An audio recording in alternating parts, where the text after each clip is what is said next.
Ating pag-uusapan, sapagkat ang anak ng tao ay naparito upang hanapin at iligtas ang nawala. Sino yung nawala? Si Sakeo. Si Sakeo. Huwag mong sabihin ikaw ay mayaman, ikaw ay ayos na. Huwag mong sabihin ikaw ay may kapansanan, ikaw ay ayos na. Huwag mong sabihin ikaw may mataas na tungkulan sa isang trabaho, ikaw ay ayos na. Ang sabi, naparito ang anak ng tao upang hanapin at iligtas ang nawala. Therefore, si Sakeo ay isang makasalanang napapahamak. So, ang ating diin ngayon, ang anak ng tao. Ang Panginoong Hesus po ay tinawag na anak ng tao. Una natin pansinin sa anak ng tao, the Son of Man. The Son of Man. Yan po ang ating paksa.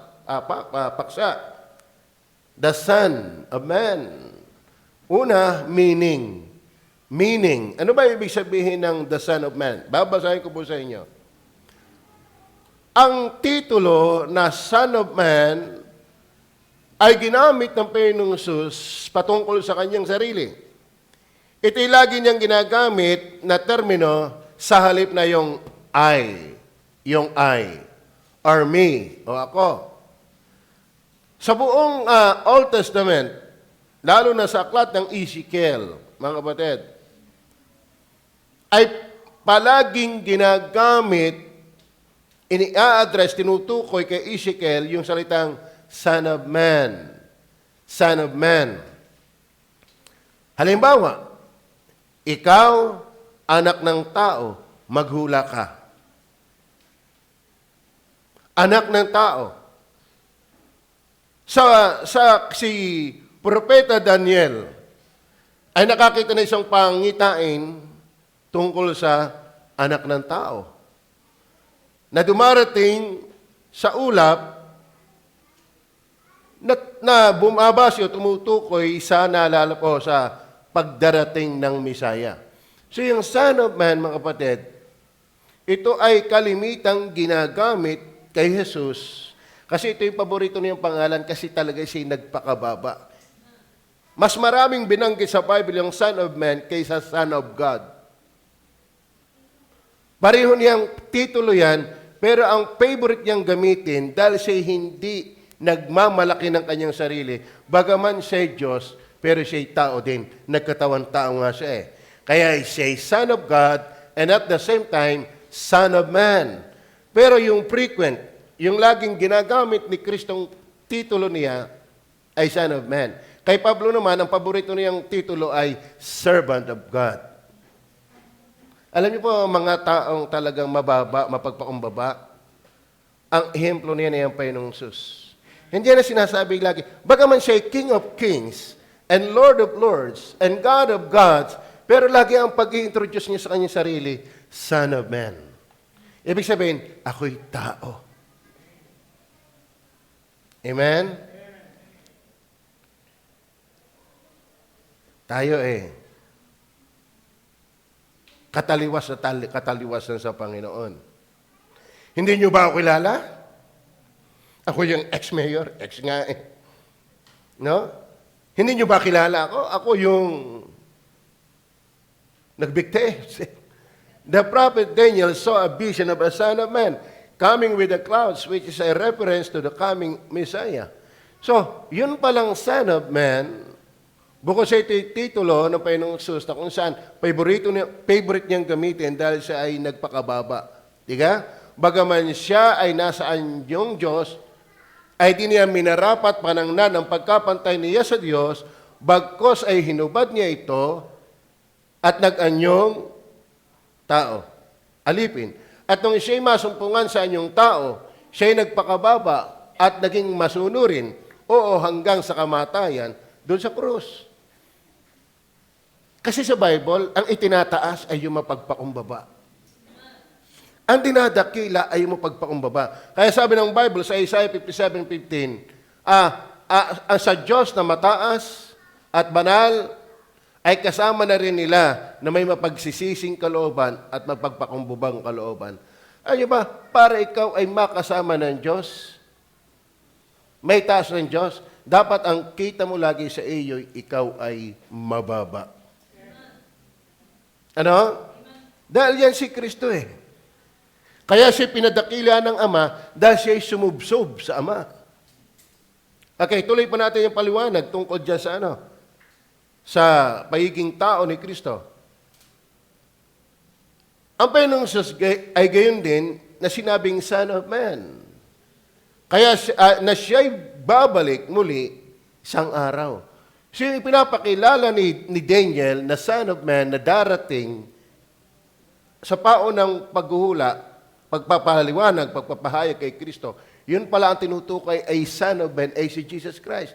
Kaya si Kristo hindi kakanina. Ipinahiwatig na siya noon pa sa magitan ng mga propeta. Isang sa pagpahiwatig kay Kristo ay siya'y Son of Man. Are you with me? Okay. Itong references na ito tungkol sa Son of Man na darating, na nasa olapaap, ay nagpapahiwatig na si Jesus ang Messiah bilang Diyos. Messiah is God. So pag sinabi pong Son of Man, sapagkat na parito ang anak ng tao upang hanapin at iligtas ang nawala. Yung Son of Man ay tumutukoy kay Kristo na bilang tao sa kanyang pagpapakababa. Na siya rin yung Messiah na ipinakilala na ng noon pa ng mga propeta na siya'y babalik. Siya yung Messiah. Ano ba ibig sabihin ng Messiah?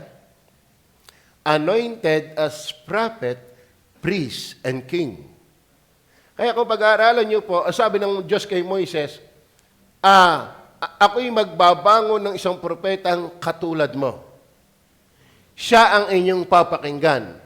At ang sino mang hindi makinig sa propetang ito ay pupuksain. Kaya pala ang Panginoong Hesus nung siya'y mangaral, nagtataka ang mga karibal niya, bakit ito'y kung magturo'y kakaiba? May authority. Hindi pa tsamba. Hindi is up to you. Ano po ang Panginoon sa kung magturo? Hindi, nasa iyo kung maniwala ka o hindi, nasa iyo kung gustuhin mo o hindi, hindi. Pag hindi ka naniwala sa akin, pupuksain kita. Ganyan magturo ang Panginoon. Hindi ito optional kung gawin mo, hindi. Samantala ang mga Pariseo, may pasintabi. Ano ba salita may pasintabi? Nangingilag sa tao. Naiilang sa tao. Kaya sabi niya kay Jeremiah, huwag kang matakot sa mga mukha ng mga taong ito. Sabihin mo lang ang salita ng Diyos, huwag kang mangilag. Just tell the truth. Are you with me? Minsan tayo takot lalo ang dumating ay mayaman. Lalo ang dumating ay may katungkulan at kakandidato. Pipino-pino ng preacher. Bakit? Naninino Si Kristo walang sinisino. Amen. Kaya kung magturo siya, may authority. At saka ang kanyang pagtuturo, hindi tsamba-tsamba. Tiyak ang kanya sinasabi. Kaya maniwala, hindi yung salitang maniwala ka o hindi. Dapat kang maniwala. Dahil sabi ng Diyos kay Moises, magbabangon ako ng katulad mo, propeta. Ang hindi maniwala sa kanya ay pupuksain. Akala lang natin, optional. Akala lang natin, nasa atin. Pero sa totoo na, ang hindi maniwala sa kanya ay mapapahamak. Are you with me? Amen. Dahil ang pangangaral ni Kristo ay hindi is up to us. Maliwanag ko ba yan?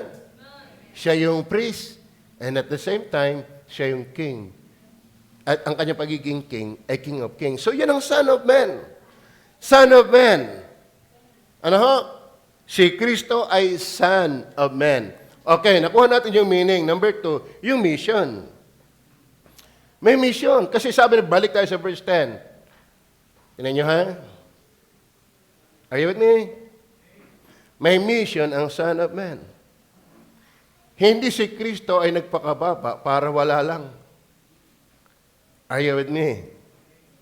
Kayo ba sumimba? Kayo sumimba ngayon. Para ano? Para wala lang? Ay, wala. Kaya kayo sumimba, may layunin. May pakay. Ano? Ma-meet mo ang Diyos. Matuto ka sa Diyos. Makita mo ang kapatiran, hindi yung crush. Ay, wala. Ang dapat pakay natin ay ang Diyos. Ganyan din naman ang Panginoon sa kanyang pagkakatawang tao na tinawag na Son of Man, may pakay siya, may mithiin siya. Bakit siya pumunta ng lupa? Ano? Sapagkat ang anak ng tao ay naparito. Ano? Para magwalis. Para lang gumawa ng himala. Para lang magpakain. No! Upang hanapin at iligtas ang nawala. Are you with me? Kaya pala may nagkatawang tao na tinatawag na the Son of Man ay hindi para lang basahan ng pasyon. Hindi lang para magkaroon ng December 25 at Pasko, Christmas. Are you with me? Ang kanyang pakay, kaya may Son of Man, dahil siya nagkatawang tao, upang iligtas. Upang hanapin. Bakit hanapin? Mind you, lahat ng makasalanan ay nawawala. Ang tawag sa lost sheep. Pag sinabing nawawala, ay di naligaw. Pag sinabing naligaw, ay di napahamak. Kaya nga, upang hanapin at iligtas. Bakit may Son of Man? Dahil merong naliligaw at napapahamak. Isa dyan, si Zaccheo. Are you with me? Isa dyan si Zaccheo. Tingnan niyo po, balikan po natin ang talata natin binasa. Si Zaccheo po, sa 19, verse 7. Verse 7. At nang makita nila ito, ay nangagbulong-bulungan. Anong nangagbulong-bulungan? Uso na talaga noon ng mga marites. Hindi babago yung mga marites na yan. Amen. Pumasok si Jesus sa bahay ni Jesus, ang dami nagbulong-bulungan. Amen. Kailangan itong Panginoon Jesus na ito. Daming-daming bahay na pupuntahan. Doon pa kay Zaccheo, galit kami dyan. Labis siyang maningil ng buwis. Tama ba? At nang makita nila ito, ay nangagbulong-bulungan silang lahat. Kaya mga kapatid, salamat sa Holy Spirit. Kasi yung chismis na yan, hindi natin malalaman kung hindi pinasulat. Marami din man chismisan hindi nakarating sa atin. Pero itong mga bulong-bulungan na ito nakarating sa atin. Kaya wag ho tayong bulong-bulungan, nakakarating yan. May pakpak ang bulong. Tama ba? Yung mga chismis-chismis na yan, siya mapaghatid tumapit ay sumisira na magkaibigang matalik. Mga chismusa, hindi ang blessing. Sumpa ang bibig ng mga yan. May sula. Para yung ating dinog dito, nung maakyat ng isang magnanakaw, hindi na sumuloy ng ayos. May sula ang katawan. Ano ba yung mga chismusa? Yan ay sula sa komunidad. Are you with me? Amen. Daming-daming sasabihin, di pa si Kristo ay pagbida. Tama. Si Jesus ang ating ipagbida. Huwag yung buhay na may buhay. Are you with me? At nang makita nila ito, ay nangagbulong-bulungan silang lahat na nangagsasabi, siya'y pumasok. Na nangunuluyan sa isang taong, sino si Jericho? Sino si Zaccheo? Makasalanan. Kaya may anak ng tao, naparito ang anak ng tao upang hanapin at iligtas ang nawawala. Ano yan? 19:10, for the Son of Man is come to seek and to save that which was lost. So, naparito ang anak ng tao, may pakay. May mission upang hanapin at iligtas yung nawawala. Sino yung nawawala? Yung makasalanan. Sino dito yung walang kasalanan? Sino dito yung walang kasalanan? Pakitaas ng kamay ng walang kasalanan dito. Therefore, kung aminado kang makasalanan, ikaw yung pakay ng anak ng tao. Amen o ba? Sapagkat ang anak ng tao ay naparito upang hanapin at iligtas. Therefore, ang makasalanan pala'y nawawala at napahamak. Are you with me? Silipin natin ng kaunti kung ano yung kapahamakan na yan. Sa Revelation chapter 20, verse 10. 20, verse 10. And then 21, verse 8. Ito po ay mga makasalanan. At ang diablo na dumaya sa kanila ay ibinulid sa dagat-dagatang apoy at asupre. Saan ibinulid? Dagat-dagatang apoy. Mga kapatid, kayo ba'y nakarating na ng Lake of Taal? Malawak ba yung Lake of Taal?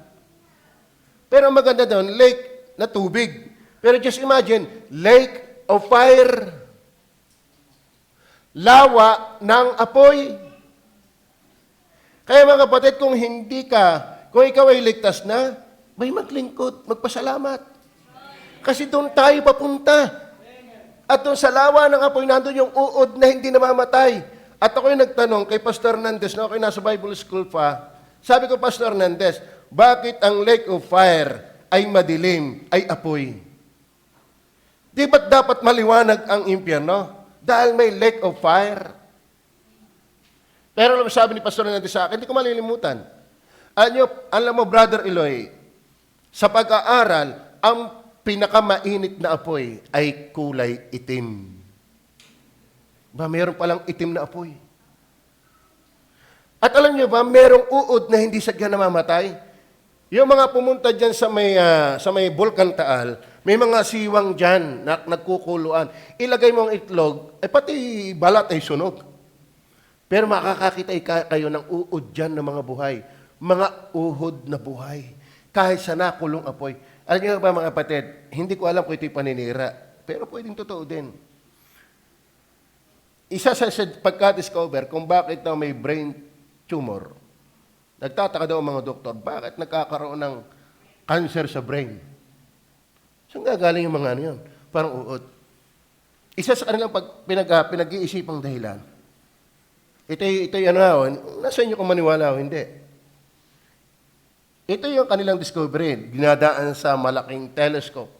Yan daw karne ng baboy, may uhod, na kahit anong halbos mo dyan, hindi yan namamatay. Lalo sa taba. Yan pa naman ang gusto ko. Yung inihaw na taba.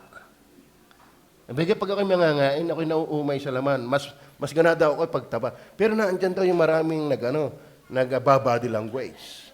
Yung mga malalambot ang katawan. Maging nag-ipit daw yan sa laman. At sasabi ng mga na yan, isa na sa kanilang kinuktuban, ito yung posibleng umaandar papuntong utak.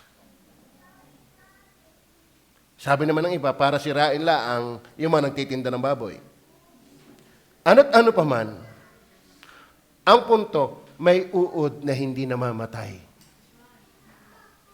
Kaya na parito yung Son of Man. Are you with me? Sapagkat gay na lamang ang pagsinta ng Diyos sa sanglibutan na ibinigay niya ang kanyang bugtong na anak upang ang sinumang sa kanyang sumampalataya ay huwag mapunta sa dagat-dagatang apoy. Amen? Naparito siya upang hanapin. Sino yon? Yung katulad ni Sakeo na makasalanan. Walang hindi makasalanan sa atin.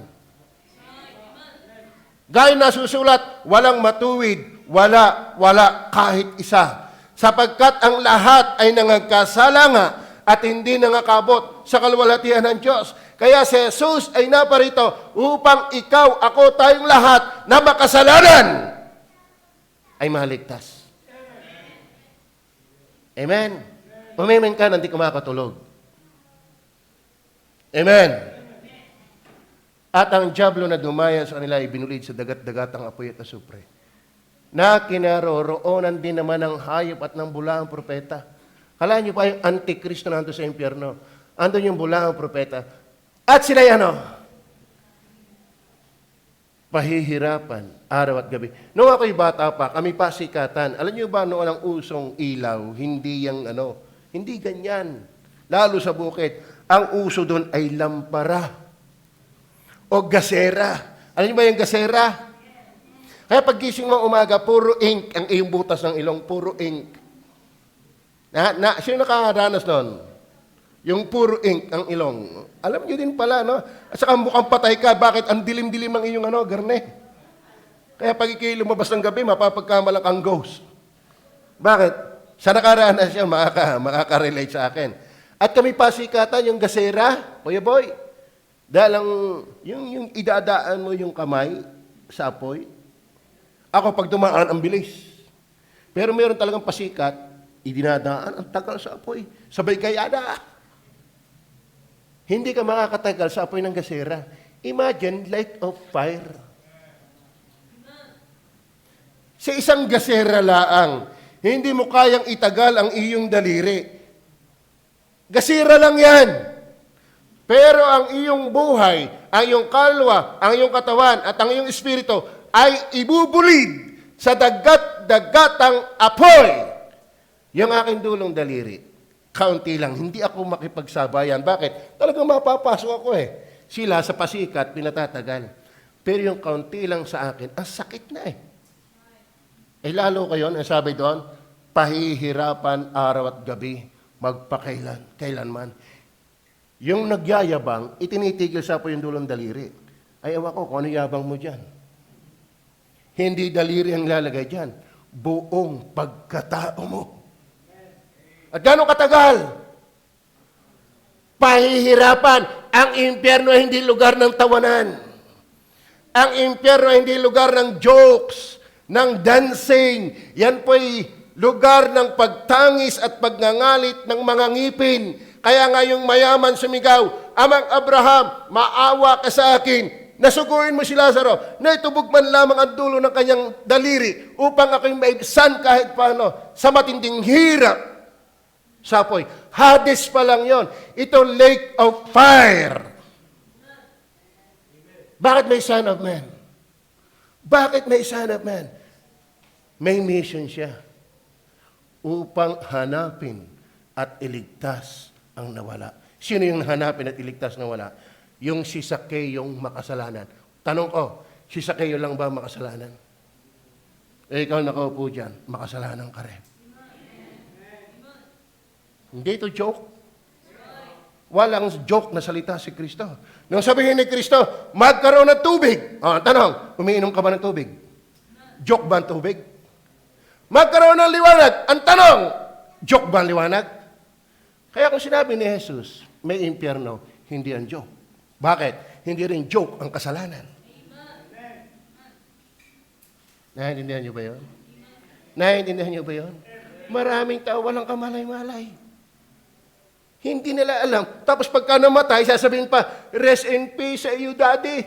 Rest in peace sa iyo, mami. Sino may sabi sa iyo may kapayapaan sa mga tao hindi nagsisi ng kasalanan pagkatapos ng kamatayan? Ang sabi o dyan, pahihirapan araw at gabi. Paano sasabing rest in peace? Bulag, naguyo, nadaya ni Satanas ang mga taong akala pag namatay, automatic palangit. Bit pa pupunta dito ang anak ng tao kung automatic pala pag namatay ka, iti palangit. Tama ba? Eh, pinakamangmang na Swiss, na pag-aalay ng buhay ang Panginoon Jesus, kung pala namang lahat ay palangit, rest in peace.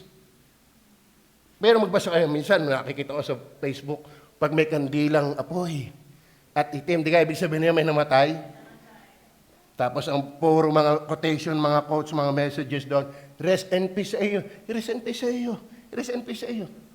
Walang rest in peace kapag namatay kang makasalanang hindi nagsisi at nanampalataya kay Jesus.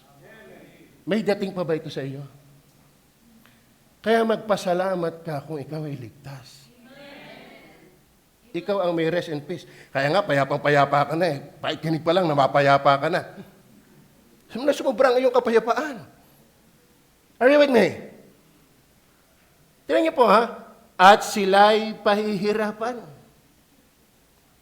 Bakit? Anong pagpapahirap yun? Imagine, dagat-dagatang apoy. Yan lang dagat-dagatang linta. Mahirap na rin eh. Kalimitan kasi sa dagat-dagatang sa lake, may linta dyan. Eh, hindi na yun eh. Dagat-dagatang apoy. Nandoon yung uod na hindi namamatay Amen? Ngayon, sino yung pupunta doon? Hindi lang ang dyablo. Hindi lang ang hayop, yung bulaang antikristo. Yung antikristo, I mean. At yung bulaang propeta. Tingnan po yung 21 verse 8. 21 verse 8. Pakibasa nyo nga na makabawas-bawas.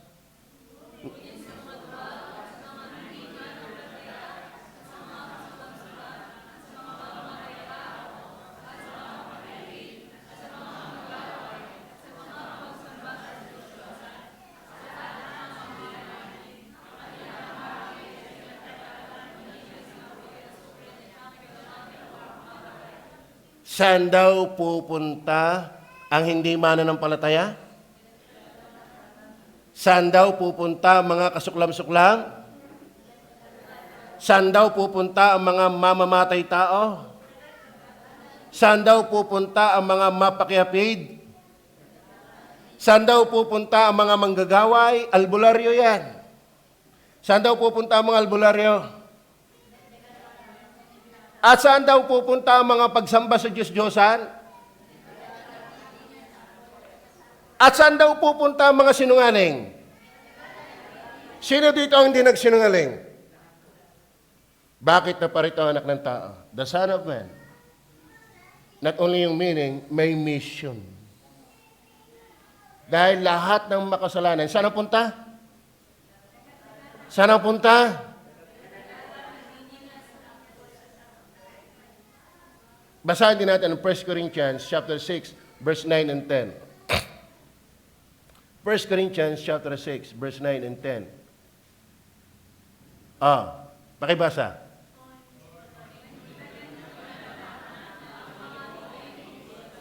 Okay, sino daw ang hindi magmamana ng kaharian ng Diyos? Mga liko. Okay, sige, basa. Sino ang mga liko na hindi pupunta ng langit? Mga mapakiapid. Ano pa? Sino daw hindi pupunta, magmamana ng kaharian ng langit ng mga liko? Mga mapakiapid. At ano pa? Sino pa? Sino pa? Ano ba yung mga nambababae diyan? Babae na nambababae. Sino pa? Ni ang mga, sino daw ang hindi magmamana ng kaharian ng Diyos? Yung mga liko. Sino yung mga liko? Sa huling bahagi, mapakiapid sa kapwa. Kaya bang mga lalaki dito ay tunay na lalaki? Magsisi kayo kung hindi. Mayaman ang pagpapatawad ng Panginoong Hesus. At walang imposible sa Diyos. Kaya niyang baguhin ang tao. Amen? Dahil kapag ikaw ay tunay na anak ng Diyos, bibigyan ka niya ng bagong puso. Verse 10. Sino ang liko? Magnanakaw. Ano ang liko? Magmamana ba ng langit? Hindi. Saan siya pupunta? Sa dagatang apoy. Tuloy po natin. Ano ba ibig sabihin ng masasakim? Wala nang inisip kundi sa kanya sarili. Wala siyang tunay na palangga o laan para sa Diyos. Ano pa? Ano? Tagalan nga natin. Ni ang mga, laksan po natin. Ni ang mga, isa pa, lakse. Kala nyo, biro lang yung paglalasing. Sapat na yan para ikidalhin sa dagat-dagatang apoy. Kala nyo, biro yung kabaklaan. Sapat na yan para ikidalhin sa impyerno. Akala mo, biro lang yung pangangalo niya, pakikapid. Walang birong kasalanan. Kaya nga na parito ang anak ng tao, hindi biro ang kasalanan. Are you with me? Kaya yung mga tagmak sa alak, magbait. Kung hindi, impyerno ang katapat mo. Are you with me? Ang hirap na wala na, hindi wala, paalak-alak ka pa. Hindi ba natin alam na tayo napagloko ng dyablo? Sira na ang kalusugan mo, sira na ang wallet mo, sira pa ang pagkatao mo, sira pa ang pupuntahan mo. Amen? Ano pa? Sabi, pakibasa ulit natin. Ano pa sumunod? Ayan. Ito pa malupit mga kapatid. Ang tao, kapag nakakapakinig ng tama, nanunungayaw. Galit ang tao na itinutuwid. Amen? Ano pa? Ano pa? Hindi magmamana ng kaharian ng Diyos. The Son of Man. Una meaning. Number 2, mission. May pakay si Jesus. At alam niyo ba, kapatid, ikaw at ako ang pakay niya. Bakit? Walang matuwid, wala kahit isa. Maliwanag ko ba? Maliwanag ko ba? Ang sabi ng Biblia, kung sinasabi mong hindi ka makasalanan, dinadaya mo ang iyong sarili. Number 3, not only meaning, mission, ito pa ang problema nga yung men's problem. Men's problem. Tingnan niyo po balikan natin ang 1 hanggang 7.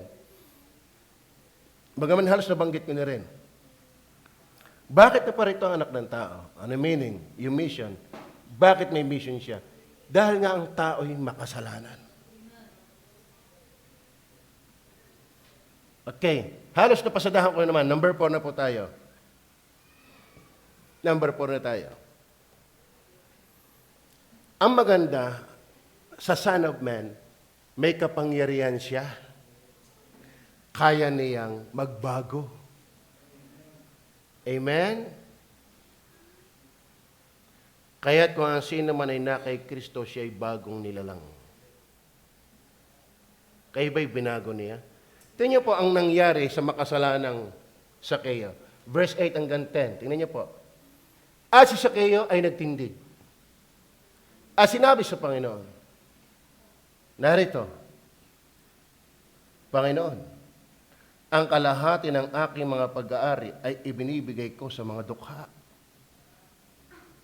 At kung sakalit nakasingil akong may daya sa kanino mang tao, ay isinasauli ko ng makaapat. Kung hindi niya nakita si Jesus, tuloy ang yuryor. Amen. Amen. Tuloy ang paniningil ng may daya. Alam mo, sabihin ko sa inyo, kung hindi niyo nakilala si Jesus, tuloy ang yuryor sa kasalanan. Tama ba? Siguro si Eric, tuloy ang pagnanakaw ng pinya. Tuloy ang pagnanakaw ng tubo. Tama ba? Ako hanggang ngayon, tuloy ang pagsusugal. Ako hanggang ngayon, tuloy ang paninigarilyo. Pero salamat sa Son of Man. Amen. Salamat sa Son of Man. Na parito ang anak ng tao upang hanapin at iligtas ang nawala. At ang nangyari, kapag si Jesus ay nakilala mo, meron siyang miracle effect. Sino magbabago kay Sakeo? Tingnan, may pagbabago agad Kaya pag ikinakay Kristo, dapat talaga may pagbabago. Tingnan nyo At si Sakeo ay nagtindig. At sinabi sa Panginoon, narito, Panginoon, ang kalahati ng aking mga pag-aari. Yumaman bakit? Madaya Hindi ko naman nilalahat. Pero Bible naman na nagsabi Man, hindi ako, binasa ko lang. Yung mga tax collector, lalo yung mataas ang posisyon, nayaman. Ang lagay nayaman. At kung hindi nito nakilala ang Panginoong Jesus, payaman niya ng payaman. At pasama ng pasama. Pero salaman, naparito ang anak ng tao. Amen. Nakaintindihan niyo ba yun? Itaas natin ng konti pa. Sabi, kinakailangan ako'y pumasok sa bahay mo. Si Jesus ba'y nakapasok na sa buhay mo? Totoo? Ito yung miracle effect. At si Sakeo ay nagtindig at sinabi sa Panginoon, Narito, Panginoon, ang kalahati ng aking mga pag-aari ay ibinibigay ko sa mga dukha. Walang nag-utos sa kanya. Kusa yan. Bakit? Dahil ang Son of Man. Isang pastor pumunta dito. Siya daw ay takang-taka sa God is Able Baptist Church. Isa sa pinagtatakahan niya, bakit ang dami mong workers? Sabi niya sa akin, mirakulo yan. Bakit? Wala namang pera dyan eh. Tanong niyo mga workers, may pera ba? May maganda bang tirahan? Wala. Miracle. Are you with me? At saka, hindi mo natin nahahaplos ang paina ng physical. Magaling pa yung inaagasan ng 12 taon, kahit paano nakahawak ng laylayan. Tayo wala namang nakikita eh. Puro tayo pananampalataya. What a miracle. Why? The Son of Man has His miracle effect. Had His miracle effect. Kaya, at kung sakalit nakasingil akong may daya sa kanino mang tao, isinasauli ko ng makaapat. Aminado eh. Bagaman medyo may kaunti pang halimhim, kasi bago pa nakilala eh, may pakungkong pa. Pero at least kahit paano, dama mo na nag-iba.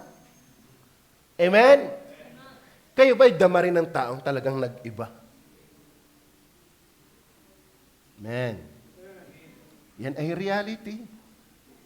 Yan ay Son of Man. Kaya biro yung salitang Son of Man. Pag nakarating sa iyong buhay ang Son of Man, may miracle. Hindi yung laging nakalakad ang pilay. Hindi nakakita ang bulag. Hindi nakapakinig ang bingi. Bagaman ginawa niya yan sa panahon niya. Pero ang pinakamalaking miracle, yung nabago ang buhay. Amen? Kayo ba'y nabago? Amen? Ito bang lahat na nandito ay samahan ng mga binago? Sana tayo malulong kay Kristo, hindi malulong kung kani-kanino. Maliwanag ho ba? Nakakatuwa. Alam niyo po, nakakatuwa po. Ano kaya, sabi nga ng isang awitin, nasaan kaya ako? Jesus, kung wala ka, maaaring nasa hangin pa ako, hindi alam kung saan ang tungo. Ano kahit walang Jesus? Ano hindi natin nakilala si Sir Joy ang Panginoong Jesus? Nasaan na kaya tayo ngayon? Hindi ko alam kung saan ang tungo. Tangay-tangay ng hangin. Hindi tayo tangay ng Diyos. Tangay ng hangin. Tangay ng uso. Tangay ng masamang sistema kung wala si Kristo. Kaya naman, ito ang dapat talagang tangay-tangay tayo. Kata mo si Sakeo, bagong meet lang si Kristo, may gawa agad. May miracle. Amen? Miracle effect. Verse 9. At sinabi sa kanya ni Jesus, dumating sa bahay na ito ngayon ang pagkaligtas. Alam mo, ang magandang nagko-confirm ng kaligtasan ay si Jesus mismo. Amen? Ano bang si Jesus mismo ang nagsabing, itong si Sakeo'y ligtas? Mas masarap yon. Mas kapanipaniwala yon. Bakit? Si Jesus na mismo ang nagsabing, si Sakeo ay naligtas. Tama ba? Kaya i-compare natin ang ating kaligtasan sa sinabi ni Jesus, huwag sa sinabi ng iyong kadaes. Amen? At sinabi sa kanya ni Jesus, dumating sa bahay. Pwede nating sabihin, dumating sa buhay ni Sakeo. Ngayon, ang pagkaligtas. Sapagkat siya anak din naman ni Abraham. Siya po'y anak sa pananampalataya din ni Abraham. Verse 10, itong ating text. Sapagkat ang anak ng tao ay naparito upang hanapin at iligtas. Isa dyan sa nasumpungan at naligtas, si Sakeo. Ikaw ba ay ganun din? Amen? May pagbabago? Kung ako may nakasingil ng labis, isa sa uli kong makaapat. Amen? Ganun pala yung binago ng Panginoon, ano? May pagbawi ng labis. Ay tayo sa atin ini, wala tayong pagbawi. Ano ba ang tunay na nakaintindi ng kanyang pagkukulang? Matindi ang pagbawi. Naintindihan niyo ba yan?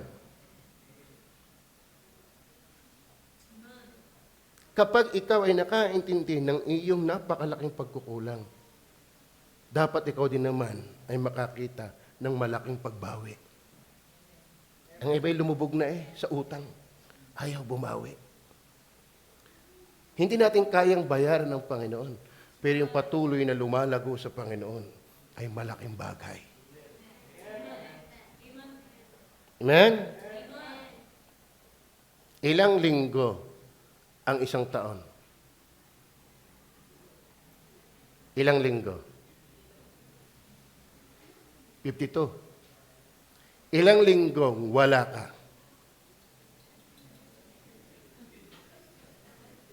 Bakit dadalwa? Dahil laki na yung utang. Ang problema, babawi ka ba? Amen? Sabi ni Pablo, ni Sakeo, kung ako'y nakasingil ng labis, isa sa uli kong makaapat. Yung 52, gawin mong, ano yun?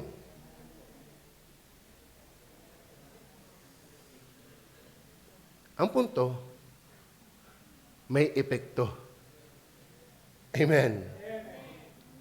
Kaya mga kapatid, ang Panginoong Isus na nagsabi, ang kaligtasan ay dumating sa bahay na ito. Naligtas po ba kayo? Naligtas na po ba kayo? Hindi natin kayang bawiin ang ng Diyos. Pero at least, desire natin yun. Amen? Amen. Kaya magandang talakayin din. Nakapagtalakayin din tayo minsan dyan Bakit si Sakeo ay tunay na ligtas? Hahalongkatin ko na lang kung saan napapatas yon. Amen? Son of Man. Una, meaning, mission, man's problem. Ang tao'y kaya nang merong anak ng tao na parito dahil may problema ang tao at ang problema ng tao ay kasalanan. Yan ang nagpawala at nagpahamak sa atin.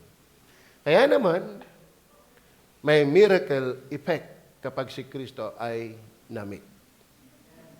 Nagbabago. Nagbago nga ba? Binago nga ba tayo ng Panginoon? Kaya't kung ang sino man ay na kay Kristo, siya'y bagong nilalang. Tayo manalangin. Mapagpala namin Diyos sa langit. Salamat.